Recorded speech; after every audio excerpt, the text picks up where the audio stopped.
नमस्कार। आज की चर्चा है राजयोग के ऊपर। कुंडली में राजयोग कैसे बनते हैं, किस तरह से उसको देखा जाता है। तो आइए शुरू करते हैं। देखिए, राजयोग के लिए सबसे पहले आपको क्या देखना है, केंद्र और त्रिकोण। आपके कुंडली में केंद्र के भाव कौन कौन से हैं? First house, fourth house, seventh house और 10th हाउस, ये हमारे केंद्र भाव होते हैं। और त्रिकोण कौन कौन से हैं? फर्स्ट हाउस, फिफ्थ हाउस और 9th हाउस। अगर इनका आपसी संबंध बन रहा है तो ये कहीं ना कहीं एक राजयोग की स्थिति को लाता है। पंचम का स्वामी नवम में, नवम का स्वामी पंचम में, या नवम का स्वामी दशम में, दशम का स्वामी पंचम में, पंचम का स्वामी दशम में चला जाए, तो ये भी एक राजयोग की स्थिति को उत्पन्न करता है। जब भी केंद्र और त्रिकोण का संबंध बनेगा तो राजयोग बनेगा, जैसा कि मैंने आपको बताया। अब यहां पर देखिए, वो राजयोग फलित कब होगा, यह सबसे ज्यादा महत्वपूर्ण है। वो राजयोग उन ग्रहों की, उन भावों के स्वामियों की दशा अंतरदशा में फलित होने के सबसे ज्यादा चांसेस रहेंगे। मान लीजिए कुंडली में आपके राजयोग है, लेकिन अब उस ग्रह से संबंधित दशा ही नहीं मिली आपको, तो फिर वो राजयोग फलित नहीं हो पाएगा। कुछ और राजयोग के बारे में आपको बता देता हूं। मान लीजिए इस तरह के राजयोग आपके कुंडली में बन रहे हैं और आपके दो ग्रह या दो से ज्यादा ग्रह दिग्बल में हैं, डायरेक्शनल स्ट्रेंथ में हैं।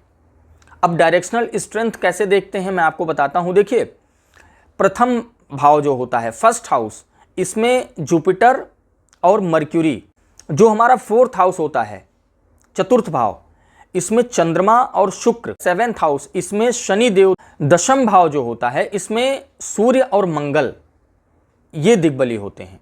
तो आप देखिए कि आपके कुंडली में प्रथम, चतुर्थ, सप्तम और 10th, इन भावों में जो भी ग्रह दिग्बली हो रहे हैं, क्या उनमें से दो ग्रह ऐसे हैं या दो से ज्यादा ग्रह ऐसे हैं जो दिग्बल प्राप्त करके बैठे हुए हैं? अगर ये स्थिति बन रही है तो कहीं ना कहीं आपकी कुंडली राजयोग कारक है। ऐसी कुंडली को सामान्य कुंडली नहीं कहा जा सकता है।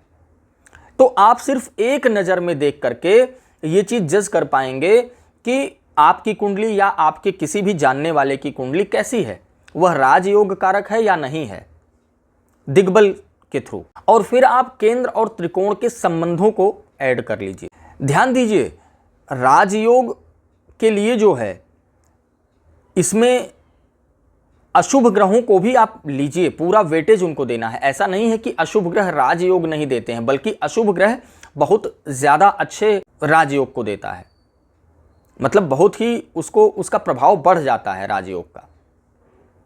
मान लीजिए सिर्फ केंद्र त्रिकोण में शुभ शुभ ग्रहों का संबंध बन रहा है, किसी भी अशुभ ग्रह या मेलेफिक प्लेनेट का संबंध नहीं बन रहा है, तो कहीं ना कहीं ये राजयोग के जो क्वालिटी है ना, उसको कम करेगा। फर्स्ट हाउस का संबंध 9th हाउस से 10th हाउस और 11th हाउस से बने तो ये राजयोग की अच्छी स्थिति बनती है।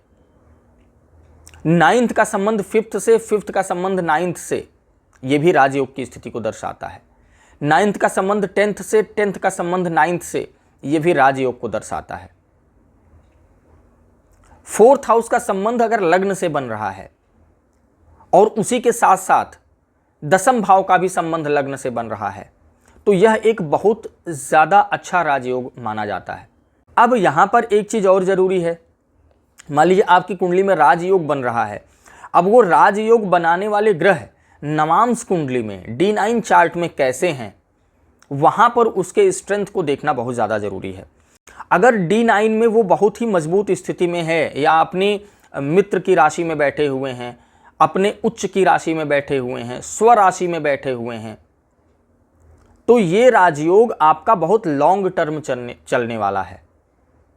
लेकिन वहीं पर अगर ये प्लैनेट्स किसी शत्रु राशि में बैठे हुए हैं या नीच की राशि में बैठे हुए हैं, तो फिर ये राजयोग बहुत लॉन्ग टर्म नहीं चलेगा। D9 चार्ट का जो छठा भाव होता है वो भी बहुत ज्यादा अच्छा नहीं माना गया है। अगर इन ग्रहों का संबंध छठे भाव से बन रहा है D9 के नवांश चार्ट के, तो भी कहीं ना कहीं राजयोग के जो प्रभाव हैं, उसकी जो क्वालिटी है, उसमें कमी करता है। तो इस तरह से आप अपनी कुंडली में राजयोग देख सकते हैं।